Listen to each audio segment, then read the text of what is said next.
I was just thinking as I was listening to the song with the colder weather coming that we might want to stand a little closer together. All right, well, TGIF. Thank God it's fall. I mean, pumpkin patches and apple orchards and hot apple cider and maybe fresh baked donuts. Nothing feels quite like fall. And we get to feel the joy in it all.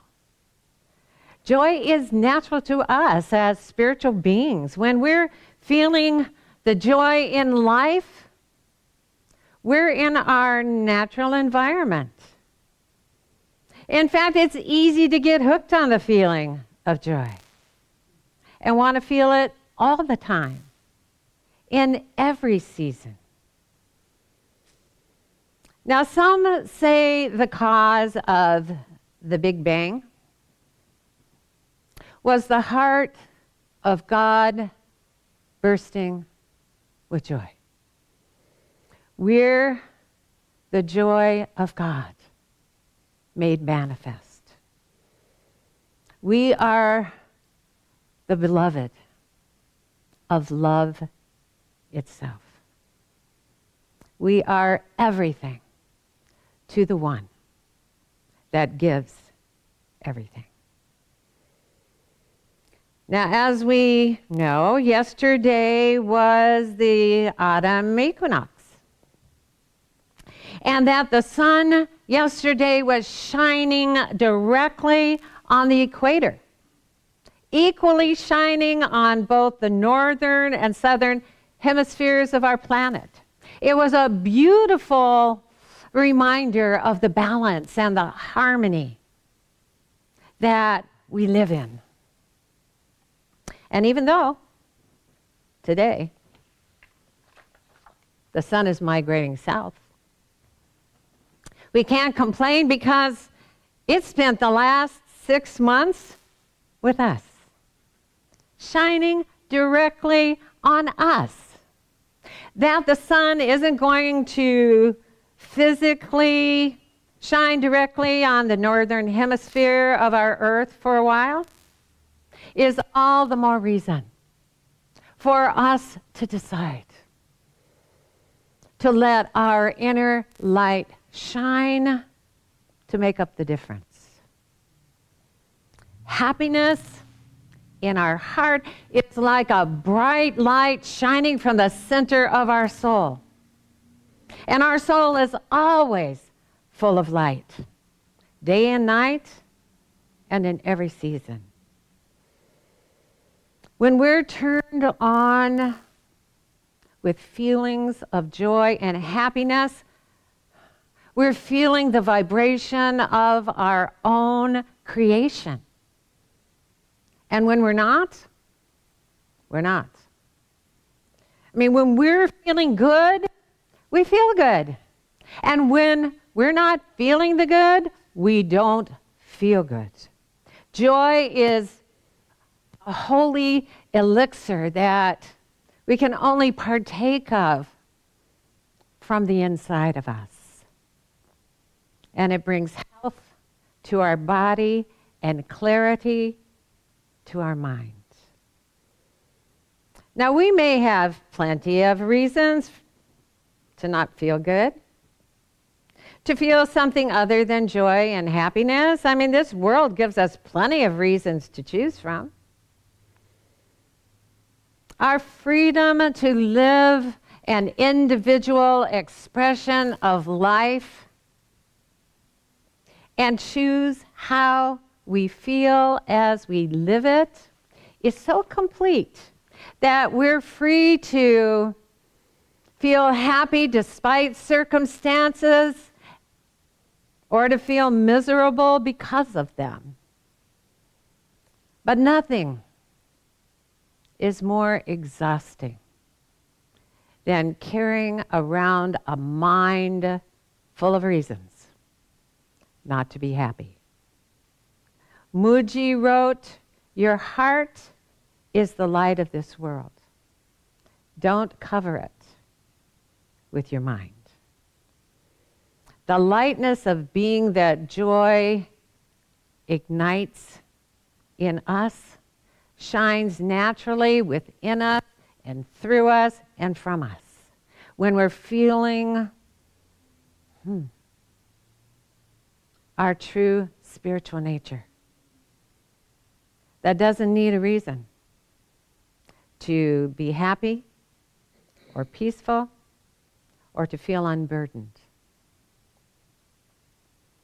Our human mind, however, wants reasons to feel those things. And since this world seems to have gone mental,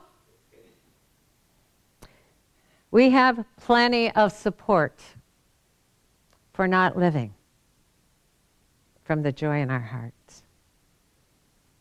There seems to be so much going on that we don't want to go on. In our personal life, maybe, and in the world for sure. It seems natural to worry and to feel fearful and to doubt our decision making. The lightness of our happy heart is easily covered with a human mind chock full of reasons to feel unhappy, unpeaceful, and stuck in doubt and fear. Blaise Pascal wrote, "The heart has reasons that reason cannot know." Now, the relationship we have with our human mind is a lot like the one we have with our favorite weather forecaster. He or she offers so much information given with such sincerity that we believe it, even though it so often turns out to be wrong. We're offered stormy forecasts that seem so true that they keep us from planning outdoor activities even when the sun is shining, because it's going to rain. Yet no matter how incorrect the weather forecast may be and how incorrect many of our thoughts may be, we still listen, hoping that there's some truth in there somewhere. And we'll find some reliable facts to live by. We try to think our way through decision making with a human mind that gets all of its information from past experiences and current appearances. We use what we hear in our mind to decide how to live today, even though it's based on yesterday's news. Now, we've been warned by spiritual teachers for centuries not to judge according to appearances, because they're the manifestations of yesterday's thinking. Appearances aren't reliable resources. Not if we want to experience something new, something unthought of before. But we seem obsessed with what is right before our eyes, mesmerized. And we use what we see to try to figure out our life and what we're going to do next based on what we see. Now, as we all know, there's an organization known as AA that stands for Alcoholics Anonymous.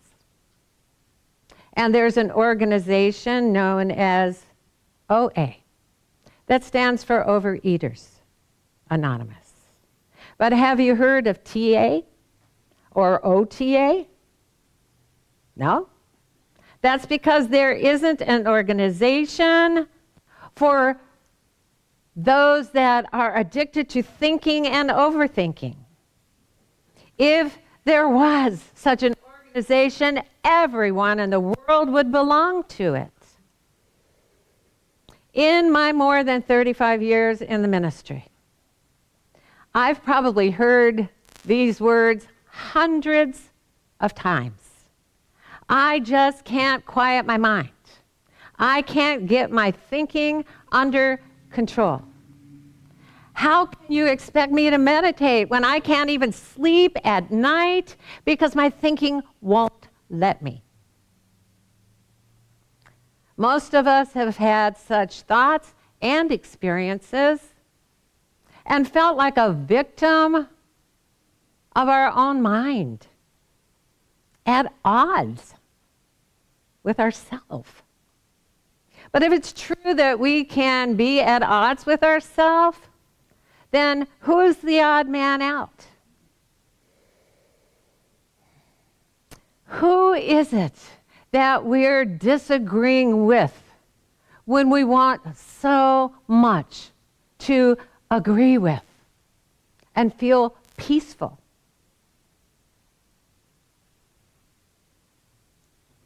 Addiction is a state of being compulsively committed to a habit or a practice, to something that's psychologically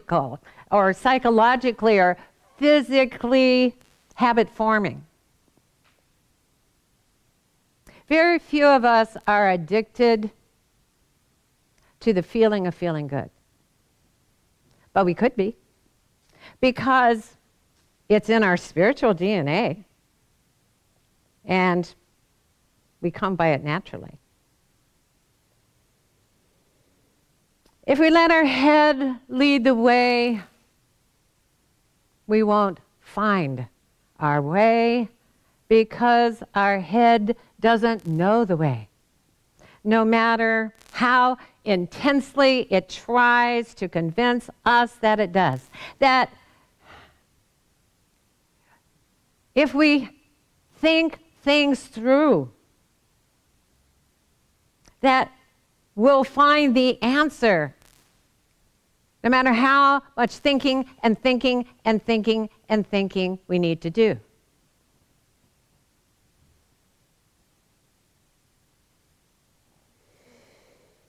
So we use our human information to try to decide what to do about a situation or a condition or a relationship or anything else. And even though our human mind is filled with ideas and concepts about ourselves that are limited and untrue, and chock full of things we learned by living this human experience, we focus on the frantic, non-stop bouncing around of thoughts in our head as if all of that chaos could help us. We weigh the pros and cons created by human experiences because we're sure that up or down we'll know what to do. And just when we think that we've found the right direction to go, just when we think we've got the right decision made, our human mind can talk us out of feeling good about it with the very next thought. Our human mind doesn't know how to be at peace without our help, because we're not a victim of our mind, we're its master.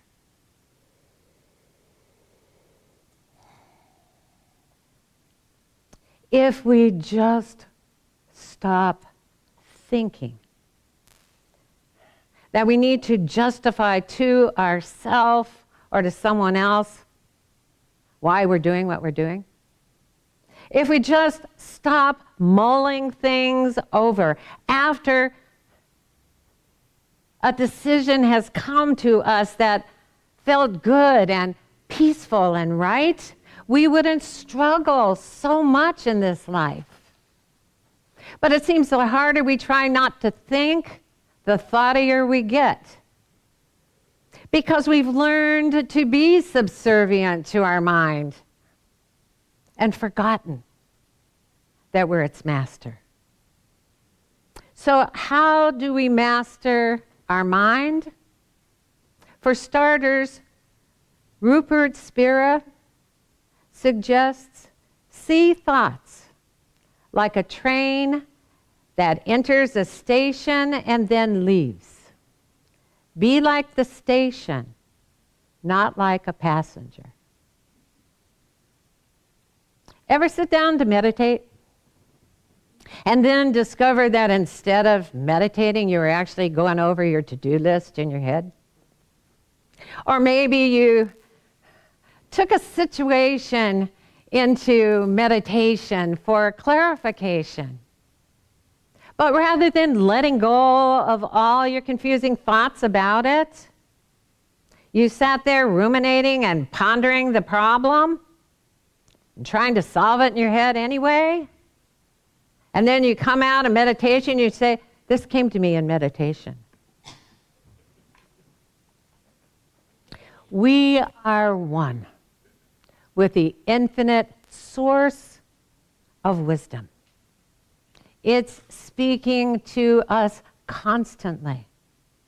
But we have to quiet our mind long enough to hear it. In the way of the heart reread, I cannot find a concept, a word, an idea, a philosophy, or a dogma that can contain the mystery that is closer to you than your own breath and awaits your discovery. When we base what we think and say and do on the pros and cons of this world, we don't find the peace of mind we're looking for, because in this world of duality and pairs of opposites, every pro has a con. It's been said that we can't think two opposing thoughts at the same time, but some of us can get really, really close. Weighing this and that is a practice that'll drive us crazy, and that's not the direction we wanted to go when we came into the world. The good news is that our spirit, our soul, our heart knows no opposition or otherness. It's all about pros and not about cons. Our inner being knows that we are one with that one within us, full of light, because our inner being is right there, bathing in the light, filled with the light already. It shines within us and guides us to the good we're looking for through how we're feeling about what we're thinking. If we're not peaceful about a decision, then it's not the right decision to make. Maybe just for that moment. Because perhaps there's some thought within us that we're unaware of that wouldn't allow it to be a good decision, even if it was. We have to wait, because that peaceful feeling lets us know we're ready for what we want. Whenever we're not feeling peaceful or happy, it's because we're at odds with our inner being. The self that is always looking out for us and knows what we want every single minute and knows where it's at. The light of that inner being shines so bright in our heart that when we turn to it, by tuning into the joy and peace of it, we easily can see where we're going. And we know the next step. As it shines in us, it communicates with us and guides us through peaceful feelings of yes, that's it. That feeling is often so subtle that we sometimes don't recognize it for what it is. But when we do, and we see the results, when we do, we'll get hooked on that subtle feeling and look for it before we make any decision.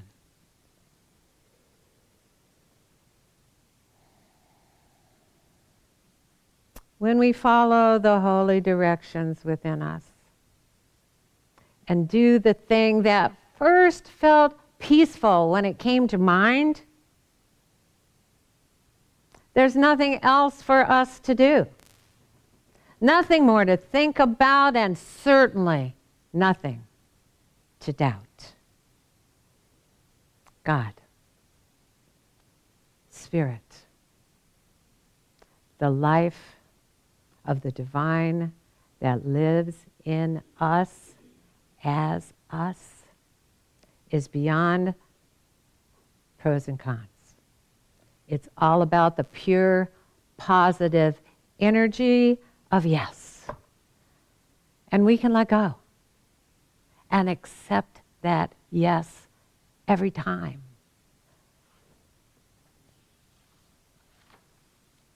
Who we truly are in our essence is beyond every concept or word or idea or philosophy or dogma that we hold in our human mind. Rupert Spira said, "The greatest discovery in life is to discover that our essential nature does not share the limits nor the destiny of the body and mind." We simply need to know that we're the master, not the victim of our mind, and decide to become hooked on the feeling of feeling good, to be hooked on the feeling of feeling joy, to be hooked on the feeling of feeling peace. If we're committed to the habit and practice of feeling unreasonably happy and peaceful and light, we'll find that we are able to live one happy, loving, peaceful day at a time. Namaste.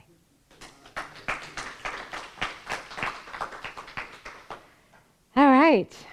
Well, as promised earlier, our treasurer is here to tell you all the ways that you can support us financially. But before she does, I just want to say thank you for all of you who do already. Thank you for your financial support. Thank you for your love, for your desires to be all that you can be in this world. Thank you for caring. And thank you for sharing this message just by being beautiful you out in the world.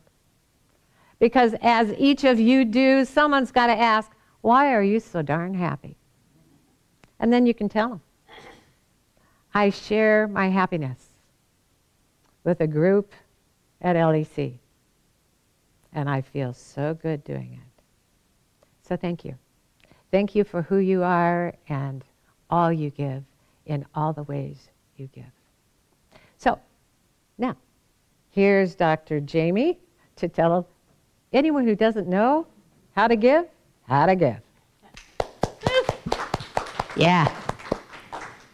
Okay, well, some news. I don't know, I was informed during the service that the Facebook donation button was not working. Facebook is going through some things, so I'm going to give you some. They're changing over to a part of PayPal called PayPal Giving or something like that. But anyway, I'll have more information on that. But I'm going to give you some other ways that you can donate today. And I think you can still hit the donate button on our Facebook page, but not during the service. So go to our Facebook page, facebook.com/Life Enrichment Center. Try to hit the donate button there. And you can also go to our website, lecflint.com. We have a donate button on that site, so you can hit that and donate via our website. You can donate via PayPal directly, and our email address for that is lec2512@gmail.com. And then lastly, if you're not in service today, you can send in a check. We have a mailing address. It's Life Enrichment Center, P.O. Box 321294, Flint, Michigan, 48532. Woo! All right. And if you're here in the sanctuary, we're going to be taking an offering. Why, we listened to the already previewed earlier by Dave, Marcia Allen, Jason Phillips, and Larry Manderville doing Grateful. Thank you.